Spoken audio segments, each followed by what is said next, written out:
Hello friends, स्वागत है आप सभी का आपके अपने इस YouTube channel BLF education hub पर। दोस्तों, आशा करता हूँ आप सब ठीक होंगे और अपनी पढ़ाई जारी रखे हुए होंगे। दोस्तों, आज पढ़ेंगे हम मे का यूज़, जो कि एक मॉडल वर्ब है। इससे पहले भी हमने कई मॉडल वर्ब्स पढ़ी हैं, जैसे कैन, कुड था, या मस्ट था, या शुड था, या ought to था। इस टाइप की हमने काफ़ी सारी मॉडल वर्ब्स पढ़ी हैं। तो आज पढ़ेंगे हम मे का यूज़। तो बने रहिए वीडियो लास्ट तक, बहुत ही मज़ा आने वाला है और आपको अब कहीं भी मे के यूज़ में प्रॉब्लम नहीं आएगी। अगर आपको वीडियो अच्छी लगे तो वीडियो ज़्यादा से ज़्यादा लाइक शेयर करना ना भूलें और प्लीज़ चैनल को सब्सक्राइब करके बेल आइकन को ऑल पे प्रेस कर लें, ताकि आने वाली इस वीडियो की सभी नोटिफिकेशंस आपके पास सबसे पहले पहुंच सकें। तो शुरू करते हैं।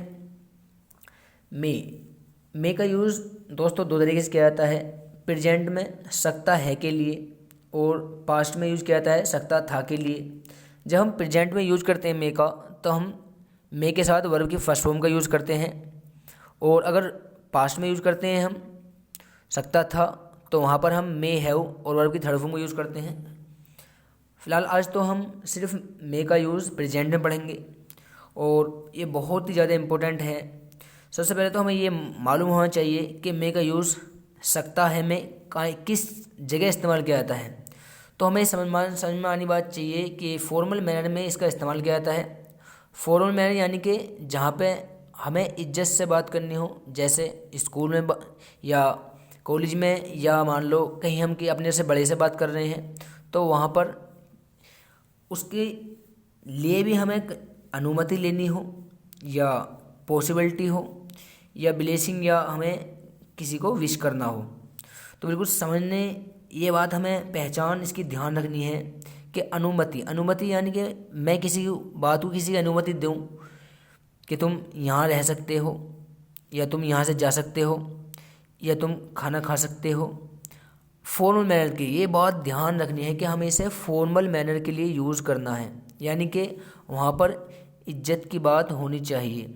चाहे हम अपने बड़े से बात कर रहे हों, चाहे स्कूल में टीचर से बात कर रहे हों, टीचर से कुछ क्वेश्चन पूछना हो, या उनसे कोई अनुमति लेनी हो, तो ये बात हमें ध्यान रखनी है।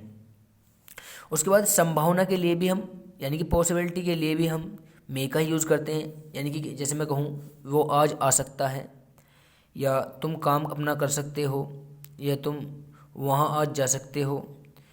तो इस टाइप के सेंटेंसेस में भी जहाँ पर पॉसिबिलिटी हो, संभावना हो किसी काम के होने की या ना होने की, तो वहाँ पर भी हम मे का यूज़ करते हैं। या हमें किसी को विश करना हो किसी चीज़ के लिए, या दुआएं देनी हो, तब भी हम मे का यूज़ करते हैं।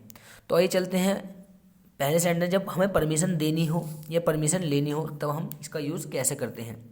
तो जैसे हम क्लास में जाते हैं और क्लास में टीचर से पूछते हैं क्या मैं अंदर आ सकता हूँ सर, तो सबसे पहले हम मे का यूज़ करेंगे, क्योंकि ये मे के अंदर भी इंट्रोगेटिव फर्स्ट टाइप है, जहाँ पर क्या शुरू में आ रहा है। तो हमें जो हमारी मॉडल वर्ब है मे, उसका शुरू में स्टार्टिंग में क्या की जगह यूज़ करना है, तो मे लगाएंगे हम सबसे पहले, मे। उसके बाद सब्जेक्ट क्या है इसमें, मैं, तो मे आई। वर्ब क्या है इसमें, आना, तो मे आई कम, फर्स्ट फॉर्म हो जाएगी वर्ब की। मे आई कम इन सर, क्या मैं अंदर आ सकता हूँ। तो हमारे मास्टर जी वो ये कह सकते हैं, या हमारे सर कह सकते हैं, यस यू मे, तुम आ सकते हो। या मैं कहूँ, क्या मैं एक क्वेश्चन पूछ सकता हूँ sir, may I ask you one question sir. तो इस टाइप से हम इसके बहुत सारे सेंटेंस बना सकते हैं। तो आपको ये चाहिए कि आप ज़्यादा से ज़्यादा इन सेंटेंस की प्रैक्टिस करें। मैं कुछ सेंटेंस बोल रहा हूँ, आप वीडियो को पॉज कर करके वो सेंटेंस लिख लेना और आप प्रैक्टिस करना। तो परमिशन के लिए मैं कह सकता हूँ, तुम वहाँ जा सकते हो, तुम ये खा सकते हो, क्या मैं ये काम कर सकता हूँ, क्या मैं अपना होमवर्क कर सकता हूँ सर, क्या मैं बाहर खेल सकता हूँ। अपने माँ बाप से परमिशन लेने के लिए या अपने छोटों के लिए परमिशन देने के लिए, तुम इस काम को कर सकते हो, तुम मैदान में खेल सकते हो। तो इस टाइप के सेंटेंसेस में भी, जैसे अब आप जा सकते हो, तो हम कहेंगे सबसे पहले हम सब्जेक्ट यू, उसके बाद मे, उसके बाद वर्ब की first form go, you may go, और अब के लिए नाउ आ जाएगा। तो यू मे गो नाउ, यहाँ ये क्वेश्चन मार्क्स लगा दिया मैंने क्योंकि ये एक इंट्रोगेटिव सेंटेंस था, प्रश्नवाचक वाक्य था। तो बिल्कुल सिंपल बात है, परमिशन देनी हो या परमिशन लेनी हो तो वहाँ पर हम मे का यूज़ करेंगे। अब बात आई पॉसिबिलिटी की, यानी कि कुछ काम हो या ना हो या उसकी संभावना के लिए हम मे का यूज़ करेंगे। जैसे हमारा सेंटेंस है हमारे पास, यदि तुम कठिन कार्य करोगे तो तुम अच्छे नंबर ला सकते हो, कि हम यहाँ पर संभावना लगा रहे हैं, पॉसिबिलिटी लगा रहे हैं कि अगर तुमने कठिन कार्य किया तो तुम अच्छे नंबर ला सकते हो। तो मैं इस सेंटेंस बनाऊंगा, if you work hard then you may get good marks. तो बिल्कुल सिंपल बात समझनी है कि हमें सब्जेक्ट लगाना है, उसके बाद वर्ब की फर्स्ट फॉर्म की जगह सबसे पहले हमें सब्जेक्ट के बाद मे लगाना है, वर्ब की फर्स्ट फॉर्म, उसके बाद ऑब्जेक्ट। बिल्कुल सिंपल है। मैं यहाँ इसका रूल लिख दूंगा। चलो मैं यहाँ पर इसका रूल लिख रहा हूँ। चलो ब्लैक पेन से मैं सबसे पहले हम सब्जेक्ट लगाएंगे, उसके बाद मे, उसके बाद वर्ब की फर्स्ट फॉर्म और उसके बाद ऑब्जेक्ट। तो ये हमारा रूल हो गया इसके लिए। तो ये हमें ध्यान से रखना है इस रूल का। अगर मान लो इंट्रोगेटिव फर्स्ट टाइप है तो फर्स्ट टाइप में हम मे का यूज़ शुरू में करेंगे, उसके बाद सब्जेक्ट और वर्ब की फर्स्ट फॉर्म, उसके बाद ऑब्जेक्ट लाएंगे हम। जैसे आज बारिश हो सकती है तो हम यहाँ पर यूज़ कर लेंगे it may rain today, it may rain today, यहाँ पर इट का यूज़ हो रहा है। तो ये बात हमें ध्यान समझनी है। तो जहाँ पर पॉसिबिलिटी हो, मैं यहाँ पर अंदाज़ा लगा रहा हूँ कि हाँ क्या पता आज बारिश हो सकती हो, या मैं कहूँ कि क्या वो आज आ सकते हैं, क्या तुम वहाँ जा सकते हो, या माता जी खाना बना सकती हैं, या भैया केले ला सकते हैं, या तुम इस काम को आज कर सकते हो। तो यहाँ पर हम पॉसिबिलिटी देख रहे हैं, यानी कि संभावना लगा रहे हैं, जिसे कहते हैं हम अंदाज़ा लगाना कि ये हो भी सकता है ये काम और नहीं भी हो सकता। तो संभावना के लिए भी हम मे का यूज़ करेंगे। लेकिन सिंपल ये बात याद रखनी है हमें कि सब्जेक्ट के साथ सब्जेक्ट के बाद हम मे लगाएंगे और उस वर्ब की फर्स्ट फॉर्म का यूज़ करेंगे।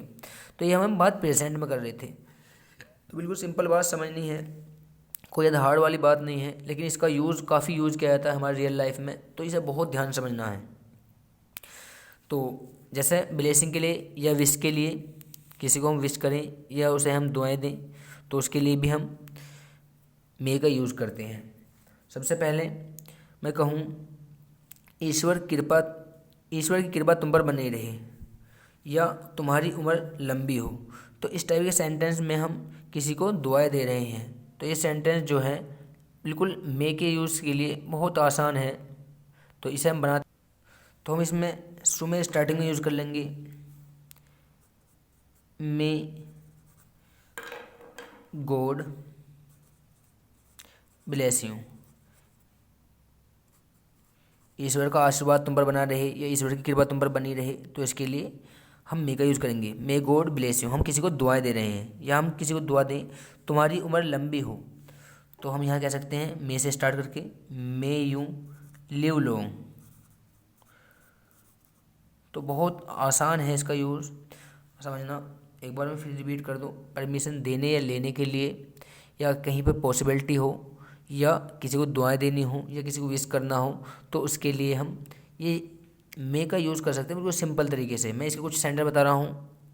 जैसे मैं कहूँ कि ईश्वर तुम्हारी आत्मा को शांति दे, या ईश्वर करे तुम जीतो, मे गॉड ब्लेस यू जैसे हमने यहाँ पे किया था, या मे यू लिव लॉन्ग। तो इस टाइप से कोई दुआएं हों तो वहाँ पर हम मे का यूज़ करेंगे। तो बिल्कुल सिंपल समझना है, कोई इतनी हार्ड बात नहीं है, और इसका यूज़ काफ़ी हमारे रियल लाइफ में किया जाता है।